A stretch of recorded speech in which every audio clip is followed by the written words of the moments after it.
네, 매주 화요일에는 용감한 기자들과 만나는 시간이죠. 오늘도 어김없이 CBS 이정주 기자 겸공의 박형광 기자 두 분 나오셨습니다. 어서 오십시오. 네, 안녕하십니까. 반갑습니다. 잘 지내고 계시죠?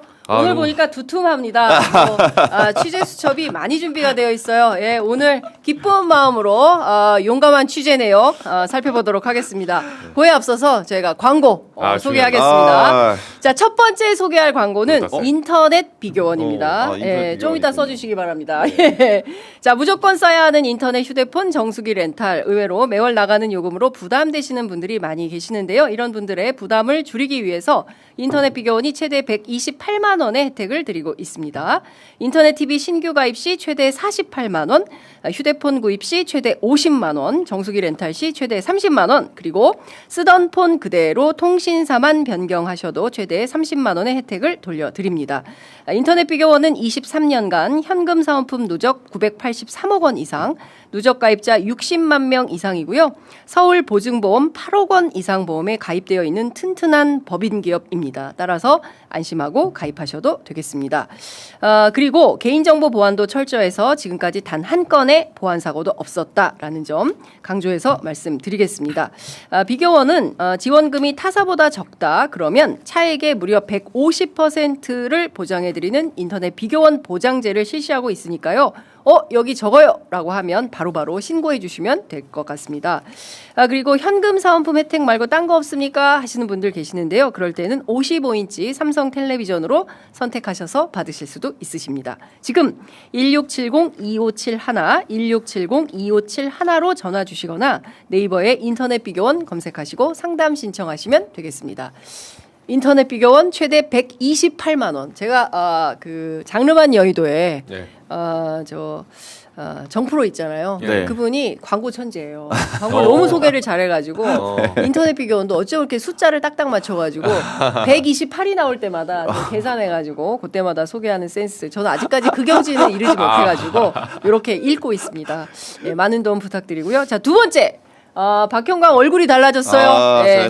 그 뒤에는 바로 글루타셀이 있었다. 예, 뿌립니다. 본격적으로 뿌리기 시작했어요. 저 말고 박형광 다시 뿌려주세요. 네. 이정지도 뿌립니다. 네, 두 선수 뿌리고 있어요. 네. 최혜템입니다. 네, 최혜템. 자, 이번에 소개할 제품은 예민한 여름 피부에 산뜻하게 사용할 수 있는 글루타셀 스프레이 소개하겠습니다. 글루타셀은 피부가 건조하고 가려울 때도 좋지만 무더운 여름에 햇빛에 노출되거나 땀으로 인해서 피부가 민감해지는 분들이 많이 사용을 합니다. 외출 전에는 선크림으로 피부를 보호하시고 외출 후에는 글루타셀로 피부를 진정시켜 주시면 될 것 같습니다. 땀과 더위로 자극을 많이 받은 경우에 찬물로 싹 씻고 산뜻하게 글루타셀을 샥 뿌려주시면 자극받은 피부가 편안해진다는 건데요. 땀만 나면 긁어내는 아이들부터 약을 사용하기 곤란한 임산부까지 햇볕과 땀에 민감한 피부라면 남녀노소 누구나 다 사용이 가능합니다. 더운 날씨 때문에 피부가 예민해지신다면 글루타셀을 시원하게 뿌려보시기를 추천드립니다. 여름 피부 민감하신 분들은 전국에 있는 글루타셀 취급 약국과 인터넷에서 과학적으로 개발된 글루타셀을 찾아보시기 바랍니다. 구매 방법 소개하겠습니다. 유튜브 더보기 그리고 고정 댓글 링크를 클릭하시거나 검색창에 글루타셀을 검색해 주시면 되겠습니다. 좋습니다 이거. 박형광 기자가 완전 저기 증인이자 증거이자 홍조가 거의 없지 않습니까? 홍조가 없어졌어요. 너무 잘생긴 얼굴 더 잘생기고 모델해야 되겠어. 글루타셀 모델해야 될 것 같아. 박형광 기자. 여기서 지금 혹시 뭐 성형외과 뭐 지원 아닙니까? 아니 진짜 얼굴이 진짜 잘생겨졌어. 네. 예, 원래 진짜. 잘생겼죠. 글루타셀 연락 주세요. 그러니까, 자, 모델 들어갑니다. 박형광 모델. 예, 고맙습니다. 자, 본격적인 특검 전국입니다. 무더위에 특검 수사도 상당한 속도를 내고 있는데요. 오늘 두툼한 자료 이정주 기자 가지고 왔어요. 공부하는 기자. 공부하는 기자, 질문하는 기자. 이정주 기자. 또라이. 아니 선배를 데리고. 괜찮아. 별명이 좋은 별명입니다. 독종 또라이. 독종 또라이 이정주. 근데 또라이 독종하고 독종 또라이 조금 느낌이 제가 앞에를 빼고 죄송합니다. 아니 제가 독종 좀 붙여줘. 괜찮아요. 요새 현강에 제가 밥을 안 사줬더니 붙이네. 칭찬 맞죠? 그러니까. 칭찬입니다. 그럼요. 네, 칭찬입니다. 네, 그 굉장히 많은 뭐예요 책을. 이게 제가 이제 좀 소개를 해봤는데 여기 내용에서 오. 조은석 특검. 조은석 특검. 네. 네. 제가 저희 방송에서 어제 표지만 공개했는데 네. 이게 조은석 특검의 수사 감각. 아. 이게 비매품이에요. 비매품? 네. 살 수가 없습니다. 어디서 났어요? 어디서 났어? 저희 그 회사에 저희 법조에 예. 올해 초 구용희 선배라고. 아 구용혜 선배. 네, 구용희 법조를 선배 하셨죠. 예, 네. 이게 법무연수원 때 쓴 책이거든요. 조은석 특검이 아. 밀려나서 예. 윤석열한테 밀려나서 2019년에 법무연수원에 가셔서 그 검사들한테 후배 검사들을 가르치려고. 아. 생각보다 오래되지도 않았네요. 교재본이네 교재. 네, 교재본. 예. 근데 비매품이에요. 예. 그래서 제가 스캔 떴습니다 이거. 네, 노영희 변호사랑 같이 스캔 떠서. 예. 예, 제가 이거 3회도 가고 왔죠 인덱스. 예, 그러네. 예, 예. 그러나 이 인덱스의 내용은 어느 방송에서도 제가 밝히지 않았고. 아, 특종. 예, 재밌다. 단독이다. 네. 요걸 읽어보면 사실은 조은석 특검의 지금 현재 행보 이 수가 어떤 수인지 아, 알 수 있어요. 그렇구나. 네, 야. 여기에 정답이 있어요. 그렇구나. 수사. 네. 근데 제목이 수사 감각이야. 네. 책 제목이. 예. 네. 이게 그한 이걸 보면은 윤석열 씨의 어떤 운명을 알 수 있는 겁니까? 그러네. 아 그렇죠. 그래서 이거는 사실은 저는 뭐 생각하는데 혹시 윤석열 변호인단하고 윤석열 씨 있잖아요. 필요하면 연락하세요. 제가 드릴게요. 예, 네, 예. 윤석열 드릴게요. 변호인 연락 네, 주세요. 이거 예. 보고 수사 좀 받아라. 아. 그러나 저는 네. 알죠. 윤석열 책 안 읽어요? 네. 왜? 이것도 재활용해 버리려고? 네, 김건희 윤석열 책 안 읽어요? 안 읽어. 예, 네. 그냥 버려요. 딱 책 안 읽게 생겼잖아요.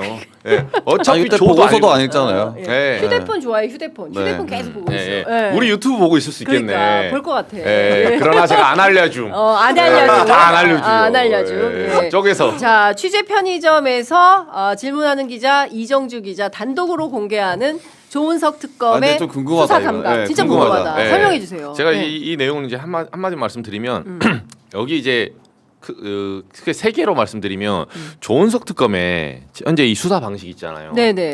이 책을 보면 제가 어떻게 느꼈냐면 이 사람이 그 정보와 사람의 심리를 굉장히 중시해요.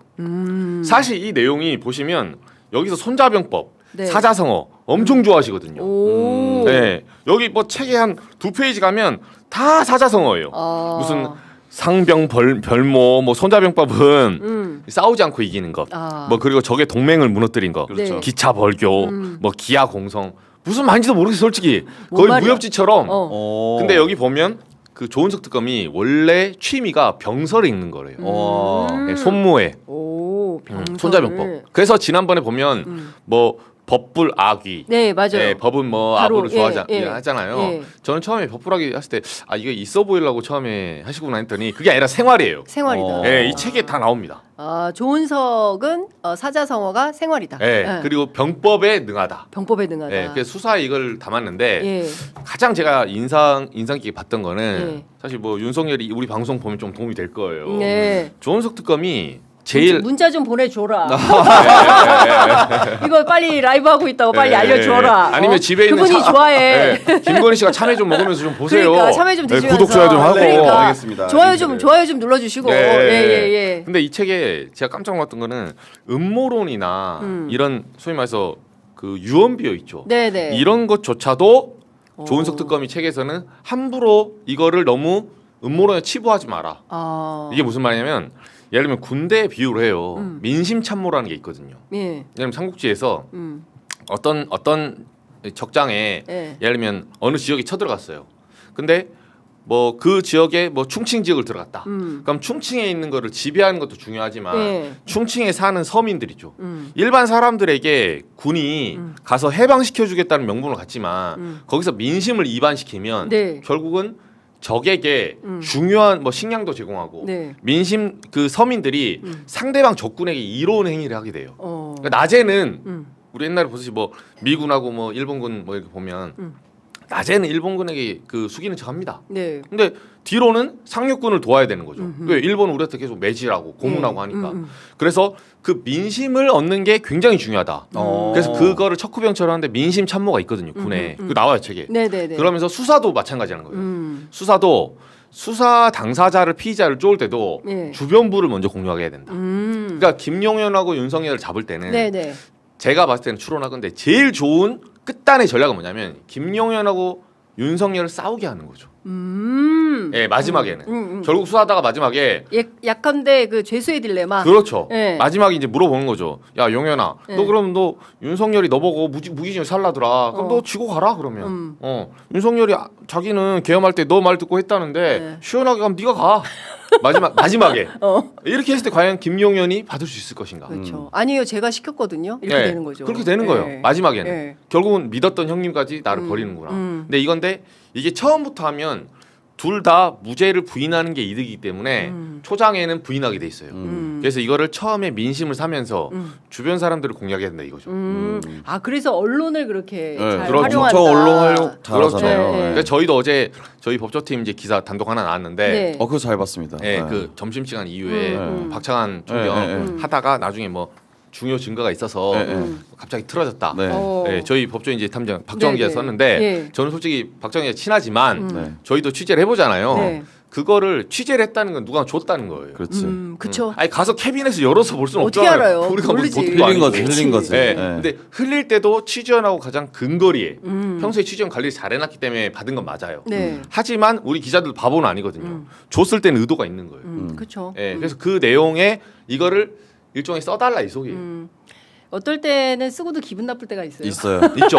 있습니다. 있죠. 네, 맞아요. 네. 네, 그래서 조은석 특검은 지금 포석을 놓고 있는 거고, 그래서 지금 뭐 지하실로 오니 처음에 뭐 예를 들면 선배님 가실 때 토요일 날에 뭐 지상으로 오니 여기 신경전부터 시작을 해서 윤석열의 스타일을 너무나 잘 알고 있어요. 지금 잘 알고 있고 네. 이걸 심리전에서 지금 공성전으로 무너뜨리려는 오. 첫 수가 이렇게 들어왔다. 예. 저는 그렇게 보고 있어요. 근데 심리전에서 그게 공성전으로. 보면은 핵심적인 증거가 제시가 됐기 때문에 윤석열이 수사를 거부했다라는 논리인 거잖아요. 그 그렇죠. 기사가. 그렇죠. 그러면은 그 조은석 특검에서 사실은 보통 진짜로 핵심적인 증거는 막판에 내놓거든요. 그렇죠.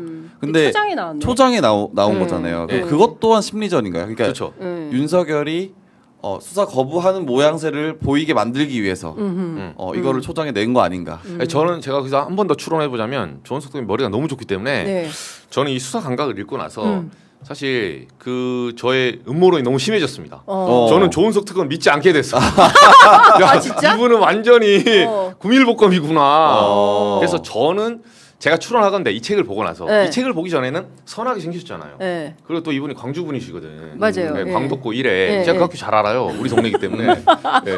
뭐 이거랑 상관없는데. 네. 그래서 이분을 좀 이렇게 또 좀 호리호리하게 생겼고 하길래 야 수사를 강직하시구나 했는데 그게 아니라 굉장히 정말 여우 같은 분이시고 여우 같은 분이다. 네, 그 소위 말해서 병법에 통달하셔서 꽤가 많아요. 꽤가 많다. 네, 그래서 저는 제가 추론하건데 어제 네. 어제 핵심적인 증거가 안 나왔을 수도 있어요. 그 증거는 지금 본 적이 없거든 아무도. 근데 두 전직 검사들 우리 이제 하기 전에 했는데 이분들은 그 수사의 달인들이잖아요. 네. 평생 수사만 했던 네. 두 전직 검사 얘기는 윤석열 내란수계가 어떻게 할 수 없는 부인할 수 없는 자기 부정에 해당하는 물증을 내놓은 거다. 특검이 생각보다 수사가 깊이 있게 진척이 됐네.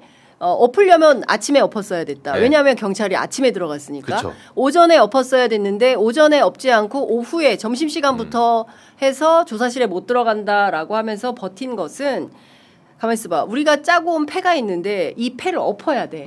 그래서 새로운 증거에 대응할 수 있는 논리 개발이 부족해서 자꾸 수사기를 차일피일 늦추는 그쵸. 거다. 이제 네. 이런 얘기를 하더라고요. 네. 네. 근데 저는 어느 순간이면 너무 제가 음모론 간지 몰라도 이 책을 읽어보면 조은석 특검은 지금 이렇게 미루고 도망가고 지금 강짜 부리고 하는 윤석열의 모습 있죠. 네. 이거를 드러내도 상관없다. 그러니까 수사가 되면 좋고 강짜 부리면 또 이쪽 가서 이쪽 플랜 B에서 한번 싸워보겠다. 라는 그런 시나리오까지도 그릴 수 있는 사람이에요. 그림을 그리고 네, 수사한다. 여러 개의 물기를 그려놓는 거죠. 예. 저도 그 얘기는 들었어요. 이제 저도 이제 전직 특수부 검사들 취재를 쭉 했더니 조은석 검사의 수사 스타일은 일단 기획한다는 거예요. 그림.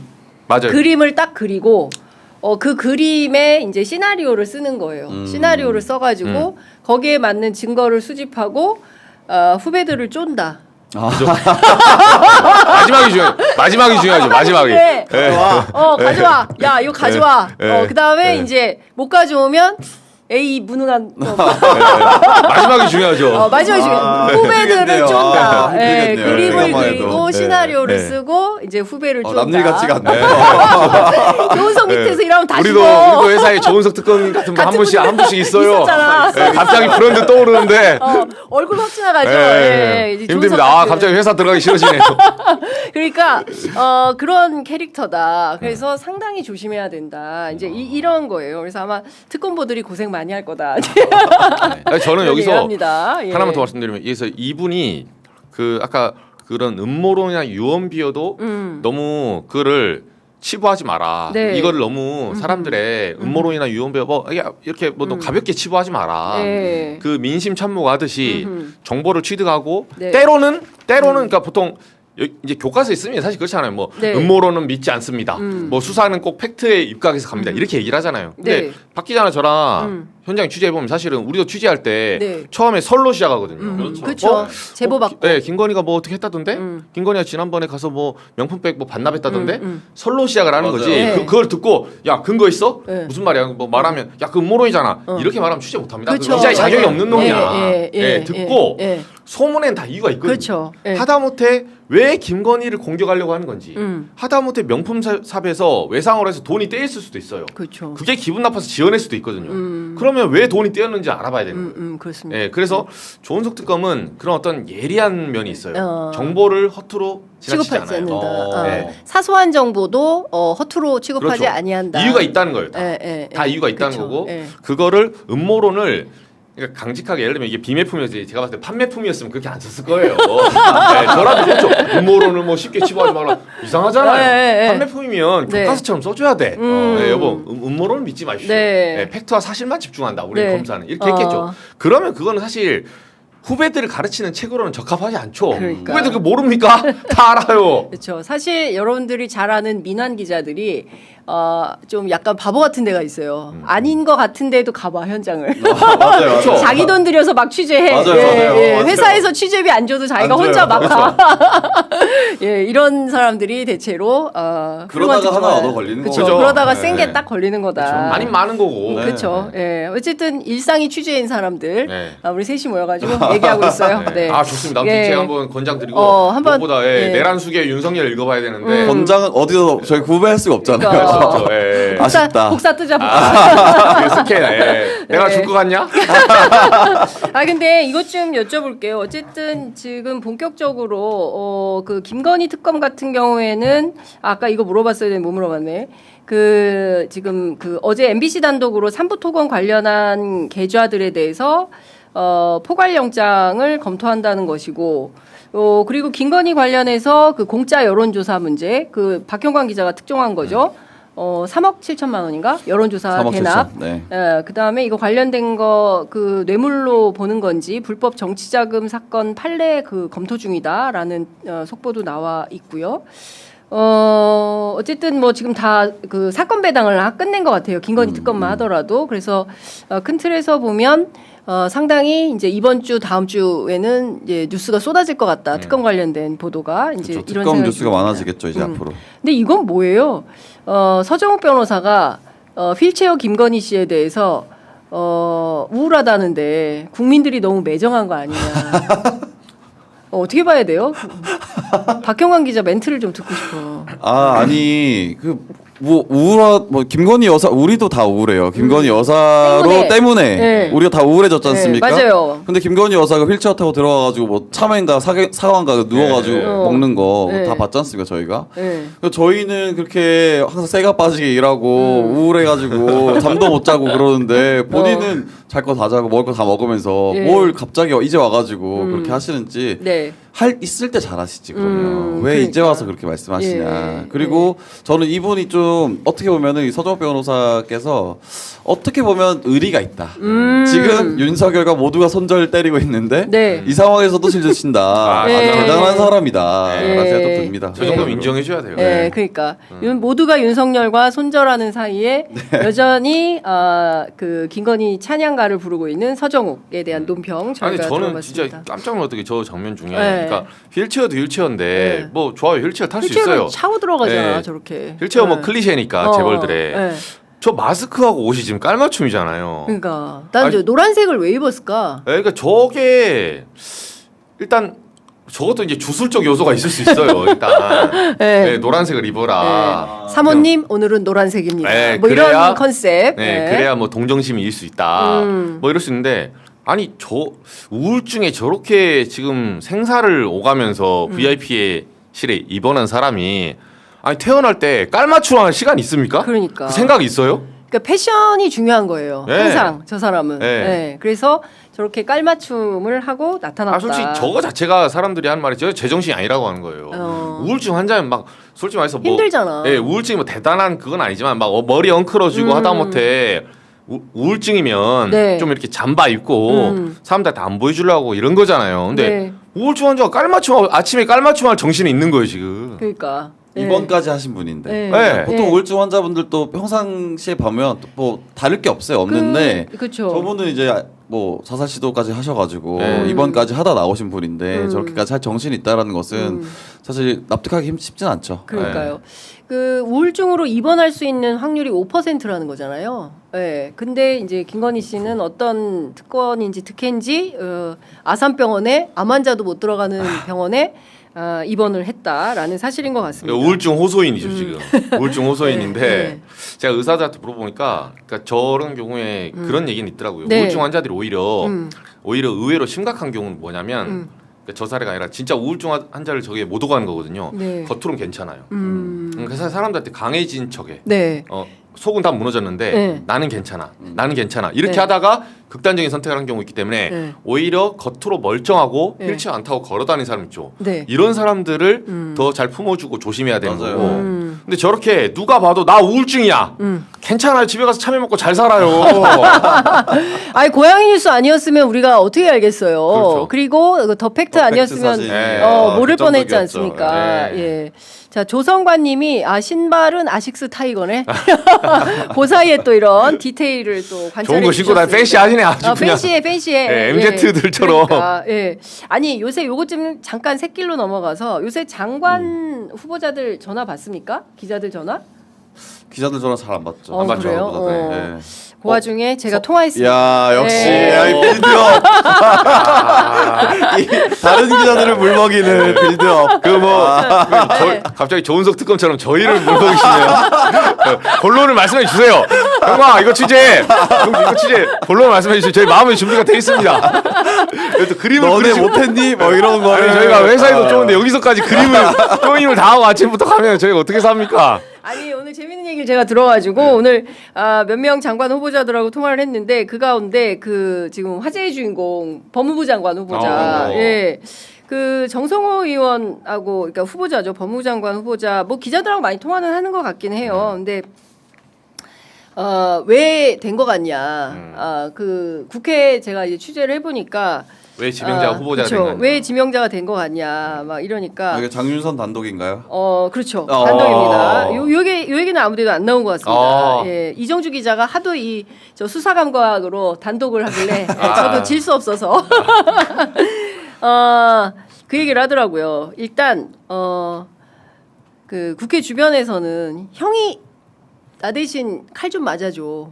이재명 대통령이 그 법무부 장관에 임명하면서 이런 뜻을 전한 거 아니냐라는 얘기를 제가 들어가지고 그걸 물어봤어요. 그랬더니 그거 아니고 뭐 다른 걸로 설명이 됩니까? 이제 이런 얘기를 하시는 거예요. 그러니까 실제로 그거다. 그러면서 하는 얘기가 어제 보니까 폭삭 소가수다 작가도 만나고 아주 대통령 내부께서 문화 뭐 화기애애하시던데 나는 잠이 안 온다 지금. 나는 잠이 안 온다. 그럴 수 있죠. 그리고 몸무게가 벌써 1kg가 빠졌다. 아이고. 예, 그래서 너무 걱정이 된다라는 것이고, 이제 그 사실상 뭐 이렇게 본인이 이제 협치 타협 야당하고의 관계 뭐 이런 것도 굉장히 중시하는 정치인이기 때문에 그렇죠. 신사죠. 예, 그렇기 때문에 이 법무부 장관 사실 굉장히 힘든 자리고 검찰 칼질해야 개혁 되는 그렇죠. 자리니까요. 예, 칼을 써야 되는 상황이고 검찰 개혁 세게 해야 되는 그 주체이기 때문에 나는 잠이 안 오는데 폭삭 속았수다 얘기하면서 내부가 아주 그냥 해피해 보이더라 이런 얘기를 하시더라고요. 그러니까 정성호 그래서. 장관한테 이렇게 얘기하는 거죠. 폭삭 속을 거죠? 그치. 형이, 예. 형이 폭삭 속을 거지? 형이 좀 속아줘. 네. 폭삭 속아줘. 네. 뭐 이제 이런 얘기를 하고 있는 거다. 근데 하여튼 열심히 좀 해보시겠다고 하니까요. 저희들이 좀 지켜보도록 하겠습니다. 심적 부담이 크신가 보네요. 1kg 예. 빠지신 거면 네. 정성호 의원님이 되게 유명하잖아요. 근육질. 맞아요. 네, 진정한 아슬레틱. 저 진정한 운동권이에요. 운동권. 서울대 역도부. 네, 요새 이 사진 많이 나오고 있습니다. 네, 그렇습니다. 그런 네. 분이 1kg 빠진 건 많이 빠진 그렇습니다. 거거든요. 예, 그래서 하여간 이 검찰 개혁과 관련해서 검찰청을 명칭을 버릴 거냐부터 시작을 해서 아니다 명칭 변경이다. 그리고 또 이 기소청, 수사청, 공수처, 공소청 이 분리하는 문제와 관련해서 상당히 그 많은 논란들이 있는데 이 부분을 또 지혜롭게 잘 풀어가야 되는 장관의 위치에 있기 때문에 뭐 다종다기한 얘기를 하고 있습니다. 검사들도 한편으로는 좀 달래줘야 되는 측면도 있고 또 이제 민주당 안에서는 또 자기 같은 사람을 수박이라고 이렇게 부르기 때문에 상당한 부담이 있다. 그래서 요새는 온 수박은 아니고 반 수박 이렇게 부린다라고 얘기를 또 하면서 너스레도 이제 이 얘기를 좀 하시는데요. 이제 큰 틀에서 보면 검찰 개혁에 대한 이제 막중한 사명 이런 생각을 가지고 계시는 것 같아요. 그래서 저희가 조만간 인사청문회 끝나면 스튜디오에 모셔가지고 인터뷰도 좀 해보도록 하겠습니다. 그렇죠. 왜냐하면 검찰 개혁이 사실은 이재명 정부의 어떻게 보면은 첫 시험대거든요. 그리고 그 명운이 달렸다고 해도 과언이 아닐 정도로 되게 중요한 일이고 주변에 그렇습니다. 보면은 검찰 개혁 실패하면 이재명 정부에 대한 지지를 철회하겠다라고까지 얘기하시는 분도 계시기 때문에 네. 되게 정부로서도 되게 중요한 과업이다라고 네. 보입니다. 그러니까요. 어쨌든 지금 뭐 장관 지명자들 이제 조만간 인사청문 일정에 아마 1차, 2차 나누어서 14, 15 아니면 13, 14 이렇게 양일간 펼쳐질 걸로 보이는데요. 또 어떤 내용들이 나오는지 취재 편의점 현장 놓치지 않고 계속 보도해드리도록 하겠습니다. 실제로 법무장관이 개혁하는 게 왜 얼마나 힘드냐면 저희 과거에 이제 취재해 보니까 네. 노무현 정권 때나 문재인 때 이런 게 있대요. 이게 이제 개인 메신저 공격도 상당히 많이 들어온다는 거예요. 그러니까 법무장관이 되면 특히나 이게 고양이 목에 방울 다는 거잖아요. 그렇죠. 지금 검찰 예. 개혁은 검찰은 일종의 본인들이 우리 사회에 이제 가장 권력의 끝판에 있는 사람들이요. 나는 상관없어. 나는 뭘 공개 상관없고 너네가 잘못했지. 그래서 이번에 예를 들어 주진 의원 같은 경우도 상대가 있는 게임을 처음 해본 거예요. 제가 보니까. 네. 검찰 때는 앉혀놓고 피의자한테 야 너 투기했지. 너 지난번에 군대 안 갔지. 너 이거 단마진이야. 급성간염이야. 이렇게 남 조지다가 본인이 이제 당해 보니까 이거 해명하는데 생각보다 이 정도 하면 옛날에는 검사니까. 네. 그리고 어떻게 피의자가 옛날에 검찰청에서는 막 조사하고 뭐 지난번에 뭐 무슨 증이 얼마 있지 막 하는데 갑자기 피의자가 저 죄송한데 검사님도 군대 안 가셨어요? 네. 누가 이렇게 합니까? 그러네. 무기징역 당하게 네. 야 옮겨 바로 얘 지금 구속시켜. 네. 이렇게 돼요. 그치. 그러니까 그런 어떤 무소불위 권력 때문에 지금까지 본인들의 티끌이 없어서가 아니라 그렇죠. 그런 권한 때문에 안 당해본 거죠. 그렇죠. 아니 김건희의 그 작태를 보면 이런 거예요. 나는 늘 법 위에 있었고 그냥 덮어놓고 받아도 누구 하나 나한테 문제 제기하는 사람이 없었으니까 그렇죠. 통일교에서도 받고 뭐 최재형 목사가 줘도 받고 그죠. 그냥 다 받은 거예요. 주는 대로. 그런데 이게 이제 수사 대상이 되네. 그러니까 당황한 거죠. 그래서 우울증이라고 그러고 얼른 입원부터 해버렸는데 너무 일찍 했네. 너무 일찍 했어요. 네, 너무 일찍 했네. 어떻게 나왔다 또 들어가나? 매우 그래서 어려워졌다. 이런 예. 것들이 고양이 목에 이제 방울달기라서 사실 개혁 세력들, 그러니까 가장 큰 권력, 수사 권력을 개혁한다는 게 네. 정말 쉽지 않고 그래서 예전에 이제 이태리 뭐 마니폴리트에 비슷한 건데 네. 이게 깨끗한 칼로 해야 돼요. 맞아요. 결국은 어떻게 보면 문재인 정부 때도 해픈 투비로 실패를 했지만 조국 전 장관이 민정수석을 하면서 법무장관 오면서 검찰 개혁을 걸었지만 시기상으로는 정권 중반이 지나가는 시대에서 힘이 빠졌었고 명분상으로도 조 전 장관이 타깃이 돼가지고 털린 거예요. 그렇죠. 예, 그게 뭐 싫든 좋든 간에 털리고 뭐가 나오니까 이제 이슈가 이슈를 덮는 그런 형국으로 갔죠. 1차 공격이었죠. 네. 그러니까 문재인 정부의 검찰 개혁을 흔드는 1차 공격이 조국 장관의 먼지털이식 그렇죠. 수사가 이제 시작이 돼서 그때부터 사실상 윤석열의 쿠데타는 시작되었다. 그렇죠. 1차 사법 쿠데타가 조국 전 장관에 대한 수사였다라는 이제 평가가 대체적인 평가이기 때문에 저는 이재명 정부도 조심해야 된다. 조심하죠. 예, 네. 그리고 검사들 잘 다뤄야 된다라는 생각을 합니다. 하여튼 정성호 후보자가 어떻게 하실지 저희가 좀 지켜보면서 또 말씀을 좀 들어보도록 정성호 하겠습니다. 후보자 대단한 거예요. 왜냐하면 이거는 내부적으로는 내부 인사청문회 한번 끝내고 섀도우 청문회 한번 하고 나오거든요. 뭐 후보한테 물어봐요. 네. 대강 이제 그렇죠. 모의 청문회 할 때 재산 문제 없냐, 부동산 문제 없냐, 자녀 문제 없냐 본인이 이제 오케이 하고 나오는 건데 그 오케이 하고 나와도 막상 자료 털면 나올 수가 있거든요. 그러니까 검찰의 손에 그 충분히 내가 검증 당해도 네. 떳떳한 사람. 그러면서도 검찰 개혁의 뜻을 같이 하면서 그러면서도 이재명 대통령의 신복. 그렇죠. 요 조건을 찾기 쉽지 않거든요. 맞습니다. 네, 그래서 정성호 의원은 예. 굉장히 큰 본인 딴에는 그렇죠. 제가 봤을 때 아주 큰 짐을 스스로 져준 거예요. 그렇죠. 그래서 정성호 장관님 되시면 이분을 서포트를 잘 해줘야 돼요. 정성호 장관과 장관 후보자와 이재명 대통령의 사이는 형 뭐 이런 사이예요. 네. 예, 형 동생 하는 사이기 때문에 그 이제 이런 표현 합니다. 대통령이 결정을 하면 내가 어떻게 거절을 해? 갑시다. 이제 이렇게 할 수 있는 그런 사이여서 맡긴 거 아니냐. 그래서 앞으로 대통령을 대신해서 칼을 많이 맞을 것 같다. 라는 걱정도 좀 됩니다. 여하튼 정성호 장관과 관련해서 저희들이 또 나중에 취재해서 말씀을 좀 드리도록 하고요. 박형광 기자 북한 무인기 취재하고 있어요? 네. 오, 센 거. 빡세게 하고 와. 있고. 야, 민환 기자 이제 드디어 외교안보 영역으로. 오. 근데 이게 지금 당장 말씀드릴 수 있는 게 제한되긴 하는데 굉장히 재밌는 내용들이 많이 있고 아마 이 정도는 얘기할 수 있을 것 같아요. 그러니까 일단 최소 세 차례를 날렸어요. 10월에 네, 네. 2번, 11월에 한 번. 네. 근데 10월에 2번 날렸을 때는 평양에 날렸습니다. 네. 근데 11월에 한 번 날린 거는 제가 지금은 말씀드릴 수는 없는데 평양은 아니다. 평양이 아닌 더 위험한 지역에 날렸어요. 오. 무인기. 무인기를. 그래서 더 큰 도발이 있었다. 야.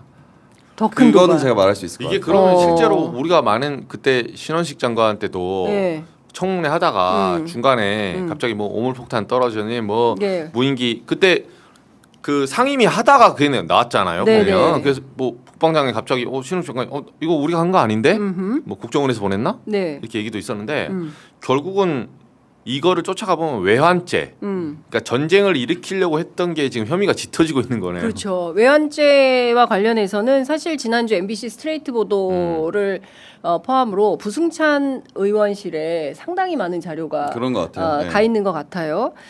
제보자도 여러 명입니다. 이거 저는 공개는 하지 않겠지만 저도 취재를 해보니까 제보자들끼리 이게 이제 각각의 이제 그 맡겨진 임무들이 있잖아요. 뭐 너는 무인기를 날려, 너는 무인기 기종을 뭘 해, 그 다음에 너는 어디로 날릴지 그 방향을 결정해. 뭐 이제 이런 등등에 대해서 이 전략 전술을 논의하는 단위가 여러 단위가 있는데 그 제보자들 간의 크로스 체킹이 끝난 것들이 네. 이제 네. 스트레이트 보도로 나온 거더라고요. 그러니까 그 이제 스트레이트 보도에 나온 거는 부승찬 의원실에 온 제보들인데 맞아요.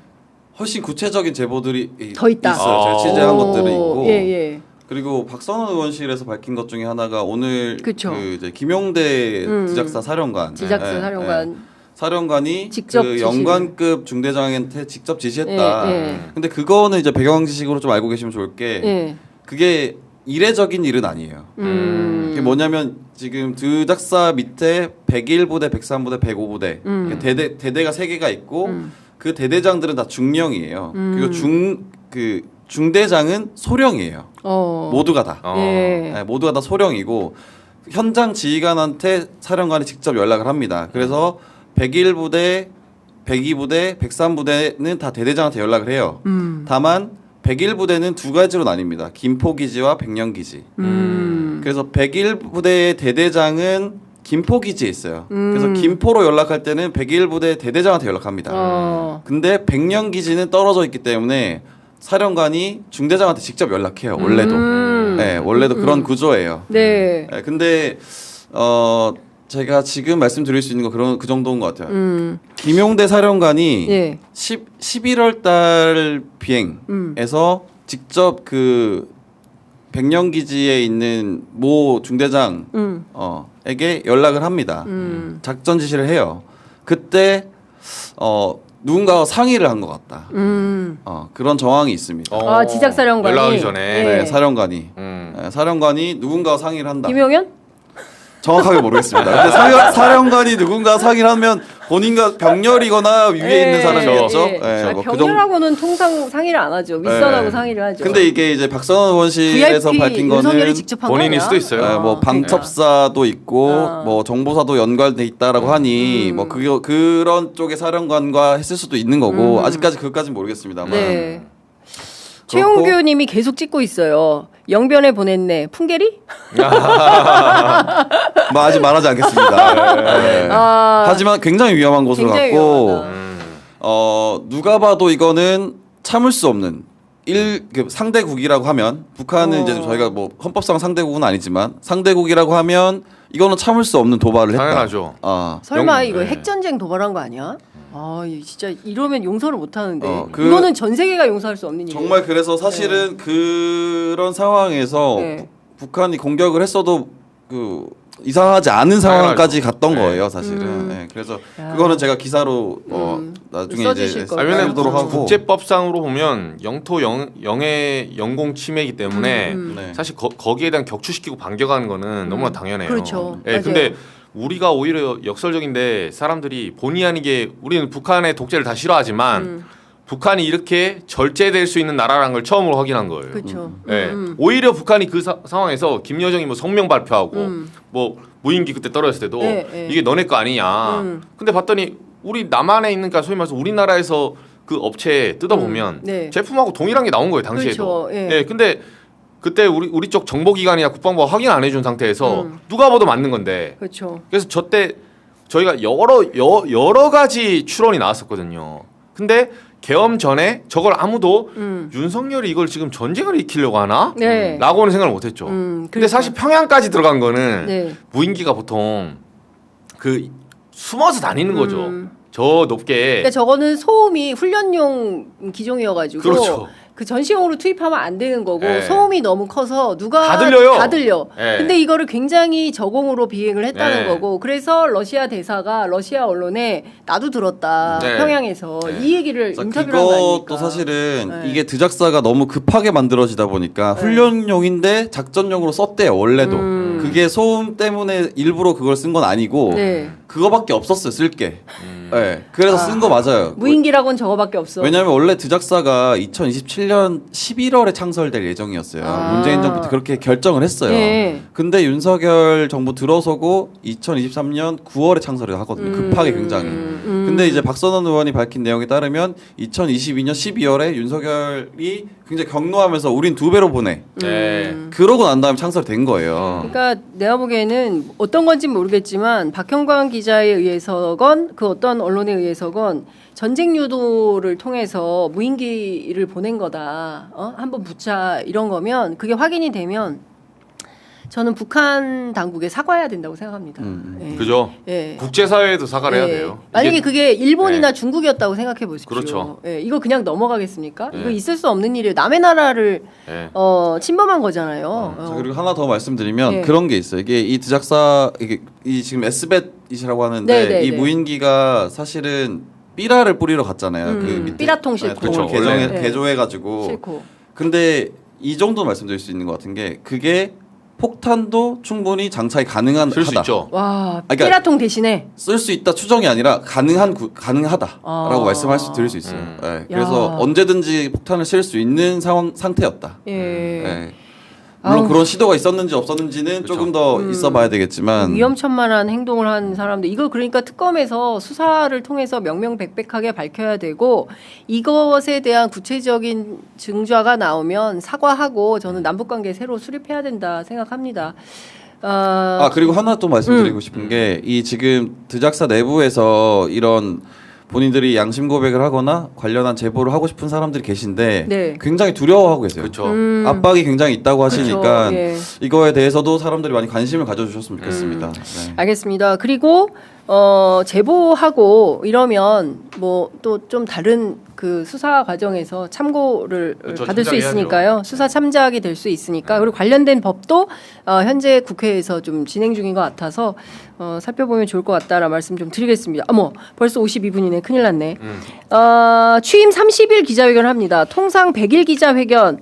도대체 저는 윤석열 전 대통령 정말 황당하기 짝이 없는 게 전 기자들을 완전히 대상화해가지고 뭐 김치찌개 못 먹어서 환장한 사람들인 것처럼 기자들을 대접했어요. 진짜 기분 나빴거든요. 그렇죠. 그 연수 기자회견 100자리로 늘려줘라, 3자리로 그러니까, 늘려줘라. 3자리로. 나는 진짜 너무 창피했어. 그 뭐 해외 연수 요새 몇 명이나 가나요? 뭐 몇 명 간다 하니까 그거 3자리로 늘려주세요. 기자들. 와, 진짜. 나 진짜 해외 너무 연수 갈 창피해가지고. 시간이 없습니다, 저희는. 예. 취재하느라고 아니 그리고 필요하면 갈 수 있잖아요. 언론재단 그쵸, 통해서 얼마든지 그쵸, 가고 요새 그렇죠. 근데 기업 연수가 많이 준 것 같아요. 네, 옛날에는 경기가 안 좋으니까. 그렇지 삼성, LG 이런 데서 기자들 연수 많이 보냈어요. 맞아요. 그리고 미국에서도 보내주잖아. 네. 그 저 국무부 연수도 있고 막 이런 있죠. 거 있잖아요. 근데 그런 게 많이 줄어들어서 그런지 모르겠지만 너무 참담했다 대통령실 출입 기자들. 그래서 이재명 정부 출입 기자들은 제발 그러지 않기를 바라면서 7월 3일 오전 10시네요. 대통령실 아쉽습니다. 우리 못 못 들어가. 들어가. 아 이번 안 들어요? 가서 질문해야 되는데 이정주 기자 아, 들어갑니까? 저는 못 들어요. 저희 네. 일진이 따로 있는데 네. 유저출이. 근데 아직 안 열렸어요. 그러니까 그 논의가 있었는데. 논의는 계속 하고 있어요. 있고 하고 있고. 뭐 서류 제출하라 그래서 네. 제출은 한 서류 상태인데 제출했어요. 용산 가서 서류 제출하고 왔습니다. 아. 네. 조 장면을 지금 박형관 기자로 바꿔서 이렇게 봐야 되는데. 들어갔었어야 되는데. 네, 아쉽게도 30일 기자회견에 우리 박형관 기자가 들어갈 수 없다는 점이 너무나 아쉽고, 그러네요. 어쨌든 기자들하고 타운홀 미팅 형식인데, 저는 지난번에 그 광주 전남 지역에서 타운홀 미팅 하는 거 보니까 기자들 준비 단단히 해야 네, 됩니다. 어마무시했죠, 예. 개물을 수 있거든요. 큰일 납니다. 이게 지금 옛날 같으면 질문을 1사 1인만 할 수 있었어요. 1사 1일 1질문. 그런데 제가 보기에 이재명 대통령은 주고받는 질문을 할 것 같아요. 맞아요. 기자님 지금 그런 말씀 주셨는데 이것은 이러이러해서 이런 문제가 있는 거 아닙니까? 그거 말씀해 보세요라고 했을 때 준비되지 않은 질문. 그러니까 언론 자유로해서 뭐 큰일 났습니다. 개방해 주십시오. 열었는데, 개방해 네. 주십시오. 막 하면 그래서 구체적으로 뭘 해달라는 거예요. 그치. 네, 네. 징벌적 손해배상 도입해달라는 건가요? 대책이 있으세요? 네, 이렇게 대책이 물어봐요. 뭐예요? 그치. 형사처벌 폐지해달라는 건가? 어. 국민이 반대했잖아요. 네. 이런 식으로. 그렇죠. 그러니까 저는 아주 디테일이 살아있는 질문을 할 것이다. 법안에 대해 잘 모르고 네. 이렇게 툭툭 던지는 윤석열 같이 생각하면 네. 이거 완전 그렇습니다. 판단착오입니다. 예. 수첩에 적어서 대충 읽고 그 다음 질문 안 되면 망신당합니다. 네. 저 회사 누구야? 바로 기레기 나옵니다. 자, CBS는 뭐 어떤 걸 준비하고 있어요? 30일 기자회견. 한번 물어보겠습니다 제가. 다들 좀 떨고 있어요. 떨고 있어요? 네, 괜히 네. 질문했다가 그러니까 후속타까지 지금 조은석 특검 같은 지금 질문 감각 제가 책 하나 쓰려고요. 수사 감각이 아니라 질문 감각. 네, 질문 감각으로 후배 기자들을 위한. 이 다음 질문에 이재명 대통령이 이렇게 물어보면 뭐라고 대답해야 될까? 예. 굉장히 어색한 상황이죠. 사실은 네. 그 질문 받는 사람들은 이렇게 주고받는 그 대화 형식의 질문을 하고 싶지 않아 하는데 보통은 그렇죠. 네, 네. 이재명 이제 대통령께서는 주고받는 질문을 하시는 분이니까 그렇죠. 예. 기자들이 되게 당황스럽죠. 왜냐면 네. 기자들은 질문 받을 일이 거의 없거든요. 맞아요. 그렇죠. 그래서 예. 질문 받아보면 예. 굉장히 당황스럽습니다. 저도 처음 이제 유튜브 딱 나왔을 때 질문을 누가 하는데 너무 당황스럽더라고요. 왜 나한테 질문하지? 나한테 왜 물어보지? 질문은 내가 하는 건데. 내가 하는 건데 원래. 내 직업이 질문인데. 네, 그래서 단단히 준비해야 될 네, 겁니다. 네. 알겠습니다. 자, 그럼 두 분 기자님들께 제가 여쭙겠습니다. 이재명 대통령의 30일 기자회견에 내가 가 있다. 타운홀 저는 미팅이다. 그래서 그런 질문 할 것 같아요. 다시 네. 돌아오지 않는 질문. 어떤 질문? 실제로 궁금하기도 한데 네. 이재명 대통령이 지금 가장 스트레스 받으시는 게 뭔지 저는 인사라고 생각은 하거든요, 사실은. 인사. 그래서 그런 좀 내심을 한번 들어보고 싶어요. 다른 질문들에 네. 대해서 수치 나오고 뭐 이런 정책적인 질문에 대해서 굉장히 답을 잘하실 거고 준비도 많이 돼 있을 거고 네. 한데 이런 내심을 물어보는 질문에 대해서는 조금 더 진솔한 얘기를 좀 들을 수 있지 않을까라는 생각도 네. 들어서 예. 사실 질문은 좀 두리뭉실하게 하면 안 되지만 이번에는 한번 그렇게 해보고 싶다라는 생각이 들더라고요. 네. 네. 좋네요. 질문 감각 꼭 써주세요. 박형광 기자는 왜 못 가는 겁니까? 방금 전에 말씀드렸습니다. 저희 네. 출입 신청은 했는데 아직 그 통과가 아니 되었다. 네. 심사하는데 심사 상당히 중입니다. 오래 걸리고요. 대통령실 출입 기자는 비교적 복잡합니다. 그래서 취재 기자들의 그 과거 정부기관 출입 기록도 필요해요. 이해관계가 네. 또 달려 있고 그렇죠. 네. 어느 기관에 얼마나 네. 출입했었는지에 대한 그 기록이 명징하게 포함이 되어야 맞아요. 하고요. 국정원 신원조회도 하니까 그쵸. 어차피. 신원조회도 자격은 합니다. 됩니다. 네. 국회 2년 이상 충분합니다. 예. 그래서 하여튼 다종다기한 그 경력을 검토해요. 그러니까 기자 개인, 그러니까 언론사도 중요하지만 그 기자 개인의 그렇죠. 그 어느 정도의 경력이 되지 않으면 대통령실 출입하기가 쉽지 맞습니다. 않다. 근데 네. 이건 아마 전 세계 어느 나라나 비슷한 처지 아닌가 싶고요. 그 한 가지 저는 이제 당부드리고 싶은 것은 20년 전만큼만 돌아가자. 노무현 정부 때 그 브리핑룸 형태로 개방형 브리핑룸을 실시했는데 노무현 정부만 하고 20년째 멈추고 있어요. 예. 그리고 기자단 폐해는 더 심각해지고 있고 기자들이 기자를 심사하는 황당한 문화가 맞아요. 바로 기자단 문화입니다. 맞아요. 제일 심각한 데가 법조, 법조. 국방부. 거기 3심까지 하죠. 법조는. 그렇죠. 예, 네. 국방부, 경찰 이게 되게 심각해요. 그러니까 권력이 셀수록 기자단에 들어가는 것도 매우 높다. 그래서 이거를 저는 기자단 해체가 맞다. 그리고 자유로운 취재 활동을 보장하고 그리고 출입처에서 관련된 규정을 정하고 문제가 있으면 문책하거나 징계해서 뭐 취재를 할 수 없도록 하는 방침이 맞지. 이거를 대통령 뭐 같은 보안이 필요한 그렇습니다. 곳이나 그런 데는 예. 조금 제한을 할 수 있더라도 맞습니다. 예. 예. 그렇지 않은데 이거를 막 자기들끼리 벽을 쌓아가지고 뭐 인터넷이 언론이냐 유튜브가 언론이냐 이거 심사하고 있으면 논쟁해야 돼요. 시간이 너무 아깝다. 취재할 시간도 없다. 이런 말씀을 좀 네, 그리고 드리겠습니다. 아무도 그 권한을 준 적이 없어요. 맞아요. 그분들한테. 아니 기자들이 뭔데 기자를 심사합니까? 예. 앉혀놓고 막 물어봐요. 아니 저는 20년 전에 제가 그렇게 당했습니다. 여기 나와서 저도 그때 그 이제 장윤수 선배 나왔을 때 네. 똑같이 반성했지만 우리 그 언론 역사에 굉장히 치욕적이었던 게 2023년 11월이거든요. 왜냐하면 그때 디올백 보도 나왔잖아요. 맞아요. 서울의 소리라고. 아무도 안 그러니까. 받았죠. 네, 그냥 예. 유튜버 하나 나왔다고 했는데 장윤수 선배는 이제 MBC조차 그걸 소화를 못하니까 이제 퇴사를 한 거죠. 한 거죠. 근데 엄청나게 용기 있는 기자예요. 예. 예. 근데 만약에 사람들이 기자단이 지금 저희도 레거시 미디어지만 저는 스스로 그런 성찰을 해야 된다고 생각을 하는 거예요. 누가 그 사건을 보고 누가 그 다시 돌아가도 그 누가 떳떳할 수 있습니까? 그때 왜 나서지 못했어요, 그러면? 뭐 저간의 사정 많겠죠. 근데 어찌됐든 다음번에도 뭐 이재명 정권이 아니라 누가 되든 간에 윤석열 같은 분 또 나와가지고 또 영부인이 떡하니 디올백 받고 이런 영상 나오잖아요. 그 영상이 조작이라면 처음부터 대통령실에서 조작이라는 해명이 나왔어야 되는 거예요. 근데 아무런 해명이 없었어요. 근데 조작이 아니고 간 팩트인데 그거를 떡하니 지금 백주대낮에 명품을 받는 명부인을 보면서도 영상을 보고도 언론들이 아무 말을 하지 않아요. 오히려 그 기사를 취재하려고 했던 취재했던 네. 그 언론사와 기자를 얘기 안 상대로 태우고. 뭐 보도윤리 막 이런 얘기 했었잖아요. 네, 네. 몰카 공작 뭐 이러면서 국민의힘 주장을 여과 없이 받아가지고 함정 취재니 뭐 함정 취재가 네. 옳으니 뭐 언론학자들이 나와서 평가를 하고 했는데 지금 생각해 보면 불과 1년 반밖에 안 된 그렇죠. 현실에서 보면 그러네요. 진짜 부끄러운 자화상인 거죠. 이거는 그렇죠. 언론 역사의 기록으로 남겨서 다시는 이런 보도. 제가 그때 놀랐던 것은 아니 그런 거는 그냥 서울의 소리 같은 데서 쓰면 돼요라는 인식을 레거시 미디어 기자들이 하고 있었다라는 점입니다. 아 근데 또 한편으로는 1년 반 만에 또 인식이 많이 바뀐 것 같긴 그렇죠. 합니다. 맞습니다. 네. 그러니까 이렇게 뉴미디어가 하루하루 발전하고 있는데 여기에 능동적으로 대응하지 못하면 이 미디어 시장에서 퇴출된다라는 점을 기자들도 잘 알아야 되지 않을까 싶습니다. 그리고 제가 알기로는 그 이재명 대통령도 이 뉴미디어에게 자리를 열어줘라라는 의지가 있으신 걸로 알고 있어요. 그래서 실무진들도 그에 발맞춰서 하고 있는데 네. 그게 이제 그래도 또 이것도 사실상 어떻게 보면 개혁인데 언론 개혁 중에 하나인데 그 개혁을 할 때 너무 급하게 하면 또 반발도 있고 많은 부작용도 있기 때문에 실무진에서는 또 그걸 잘 조율하는 과정이 있는 것 같아요. 예, 그래서 그게 좀 잘 조율되면 저희도 들어갈 수 있지 않을까. 예. 네. 들어오셔야죠. 그렇습니다. 예. 자, 아이고 시간은 다 됐지만 그래도 요거는 여쭤봐야 될 것 같아요. 국민의힘 내부가 두 분 모두 과거에 국민의힘 출입을 오래 하셨던 분들이기 때문에 이걸 요새 통화 여쭤볼. 자주 합니다. 요새도 진짜 열심히 하고 있어요. 예. 뭐 안 되는 집안이 더 시끄럽다고. 김용태 위원장이 퇴임하면서 점수 몇 점이냐? 빵점. 이렇게 했어요. 그리고 송원석 원내대표가 신임 비대위원장을 겸직하게 됐는데 셀프 지명이에요? 아 이런 거 처음 봤어요. 이럴 수 있어요?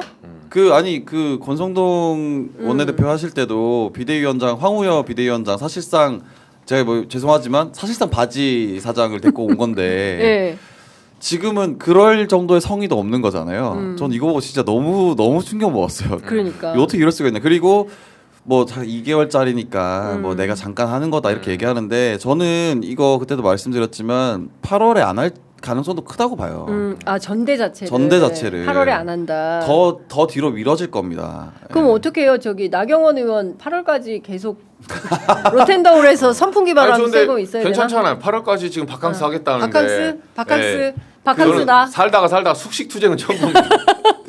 빨리 총리가 임명되길 바라고 있을 수도 있어요. 예. 총리가 임명되면은 그래도 내가 그럼 안에 들어가서 다시 투쟁하겠다. 그러니까. 할 수 있으니까. 예. 아니, 보통- 그걸 바라겠네. 빨리 그렇죠. 임명되라. 아니, 보통 단식 투쟁을 하는 거는 예. 레버리지가 그거잖아요. 그러니까. 상대방하고 내가 그 간디의 비폭력 운동 이런 거지 상대방을 못 버티게 하는 거예요. 네. 내가 단식에서 죽는 네. 걸 보고 싶냐? 엄마 나 진짜 이거 닌텐도 안 사주면 나 이번에 가출한다. 이런 거잖아요. 네. 근데 엄마 닌텐도 안 사주면 나 집에서 그 현미밥 먹고 그거 열심히 할 거예요. 어머니가 왜 사줘요? 그렇지. 왜 사줘? 그래 안 사줄게. 그게 뭐 네. 무슨 그게 기사? 레버리지 조건이 안 되잖아요. 예. 네. 나 이렇게 진짜 회사에서 저 사장님 저 이렇게 월급 지금처럼 적게 안 주면 저 진짜 일 안 합니다. 꼭 월급 적게 주세요. 사장님 그래 적게 줄게. 이렇게 하죠. 그러니까 이게 안에서 숙식 투쟁하는 거는 네. 도대체 뭘 원하는 거예요? 세금 낭비요, 네, 세금 낭비. 그러니까. 그거 하려면은 어쨌든 방어과에서도 붙어 있어야 되고 뭐 에어컨도 계속 틀어줘야 되고 힘듭니다. 그리고 그러니까. 어제 재밌었던 그 장면이 김민석 후보자가 네. 찾아갔잖아요. 네, 네, 맞아요. 그래서 만났더만. 식사는 근데 제가 언제 단식 단식 한다고 투쟁한다 했어요? 그 장면이 사실은 네. 김민석 후보자가 그죠, 의도는 아니었겠지만 네. 사실상 매긴 장면이었죠. 어떻게 보면. 아니 김밥도 무슨 그게 유명한 웰빙 웰빙 김밥. 김밥 웰빙. 비싼 김밥이라면서요. 야채만 6,500원짜리라고 하더라고요. 6,500원이야? 네. 와. 그 음료수 하면 1,500원. 이재명 대통령이 시킨 김밥은 김밥 천국이야. 그죠? 좀 싸죠. 싼 건가? 네. 아 그렇군요. 그 나경원- 스타벅스 커피. 네, 예. 나경원 그러니까 본인이 이런 식으로 좀 구도한 게 자기는 이 생각 못 하고 지금 당권 투쟁 들어간 거예요. 장사 한번 해보려고. 근데 이것도 이런 결기도 없이 네. 지금 코미디를 하고 있잖아요. 네. 그러니까 사람들이 김민석 후보도 그렇게 물어본 거예요. 그러니까 그 행간의 의미는 식사는 하셨으니까 내가 언제 단식 안 되냐고 가로치고 근데 그럼 왜 여기 왜 내가 있어? 왜 여기 단식 있어? 안 되냐? 근데 왜? 왜? 네, 그럼 단식도 안 할 건데 왜 있어? 그러니까. 네. 아니 근데 사진 자체가 너무 그 약간 화보처럼. 연출 화보처럼. 그렇죠. 김건희 시즌 2도 아니고 그 저렇게 좀 아무런 결기가 없어 보이잖아요. 아니 저걸 누가 투쟁이라고 생각합니까? 그러니까 싸울 예. 투자를 누가 저기다 써요. 저건 네. 쉬는 거잖아요. 그러니까 지금 그 로텐더홀이 그리고 뭐 뻥 뚫린 공간이라서 덥지가 않아요. 맞아요. 예, 네. 굳이 선풍기 없어도 됩니다. 없어도 예, 그러니까 저게 다 저기 에어컨 틀어줘요. 실내. 그렇죠. 네. 예, 실내 에어컨 다 제일 틀어주고. 시원합니다. 그러니까 네. 로텐더홀이 제일 시원해요. 네, 그래서 뭐 비밀리에 전화 통화할 거 있으면 로텐더홀에 가서 전화하자. 맞아요, 맞아요. 예. 네, 시원하고 저희가 층고가 높아서 맞습니다. 1층에서 3층까지 뚫어 있잖아요. 예. 층고가 높아서 저기가 진짜 아늑해요. 맞아요. 네, 여름에는 겨울에 추워서 그렇지. 그러니까. 겨울엔 또 난방 해줘요. 아니서 참 그 저런다고 당 대표 될까? 라는 생각이 드는데 그마저도 8월에 안 할 수도 있다. 하고 예. 싶을까 싶기도 한데 네. 물론 하고 싶어 하시는 것 같아요. 근데 저는 뭐 지금 당 대표 후보자 중에 뭐 한동훈, 나경원, 안철수 막 이렇게 얘기가 나오는데 저는 장동혁 의원을 좀 주목하고 있어요. 오, 네, 장동혁 의원. 장동혁 의원이 지난 전대에도 원래 좀 나오고 싶어했거든요. 실제로 준비도 조금 하셨던 것 그럴 수 같고. 있죠. 네. 근데 이번에 나오면 약간 그래도 장동혁 의원이 당 내에서 신망이 좀 두터우신 분. 그래도 조금 인기가 있으신 분. 네. 그래서 조금 변수가 될 수도 있겠다라는 생각을 합니다. 그렇군요. 네. 그러면 나경원, 장동혁 둘이 붙습니까? 안철수, 한동훈도 안철수, 나오시겠죠. 한동훈. 안철수, 한동훈, 나경원. 한동훈 나오기로 했대요, 드디어? 아 저는 나온다고 봐요. 나오고 싶어 하는 걸로 네. 알고 있어요. 싶어한다. 네. 아니 뭐 돌돌이 하고 이런 게 안 나오고 싶은 계속 사람은 그렇게 할 수 없잖아. 네. 돌돌이 네. 한동훈, 예. 네. 아니, 라방 한동훈. 돌돌이를 왜 굳이 유튜브에서 합니까? 그냥 혼자 하면 되지. 그치. 예. 아니면 좀 각도를 높여서 위로. 네. 근데 네. 한동훈 전 대표 쪽은 이제 제가 보니까 측근들이 엄프를 하거든요. 아까 우리 조은석 특검의 수사감각의 시각에서 보면 네. 저한테 기사를 흘려줘요. 오. 이제 안 나가. 음. 안 돼요 하는 돼요. 거죠. 네. 딱 들린다는 게 안 나가. 그러니까 참모들은 네. 안 나가게 하고 싶은 거예요. 네. 그러니까 저한테 통화할 때 사실 나가고 안 나가는 본인이 결정하잖아요. 근데 그쵸. 참모들은 우리 한 대표는 안 나가고 싶대. 음. 이렇게 얘기를 해서 그렇게 기사를 써서 꺾어달라 이 소리거든요. 맞아. 그 말 즉슨 네. 한동훈 전 대표 바보 아니거든요. 네. 기사 딱 보고 이것들 봐라. 나를 막으려고 하네. 네. 내가 되겠네 지금. 나옵니다. 예, 그럴 것 같아요. 근데 네. 뭐 주변에서 뭐 좀 출마하지 않고 쉬었다가 그리고 조금 대선으로 가야 되는 거 아니냐라는 조언을 하는 사람들도 보궐선거 있는데, 얘기했더라고요, 예, 보궐선거. 국회의원. 예. 예. 근데 그 한동훈 대표 입장에서는 잊혀지면 안 되기 때문에 모든 선거에 다 출격해가지고 네. 존재감을 과시. 저도 이제 하여야만 한다. 전대에 나가서 떨어지면 보궐선거도 나갈 것 그렇죠. 같아요. 네. 보궐선거도 나가겠죠. 네. 예, 모든 선거에 다 그렇게 후회한다는 거잖아요. 지금 배지 그때 안 한 걸. 배지에 그때 했어야 배지를 했어야 되는데. 되는데 그렇죠. 하지 말라 그래서. 총선 때. 그러니까 네. 그게 조건이었다. 뭐 이런 네. 등등 얘기가 나오는데 여하튼 저희가 지켜보도록 하겠습니다.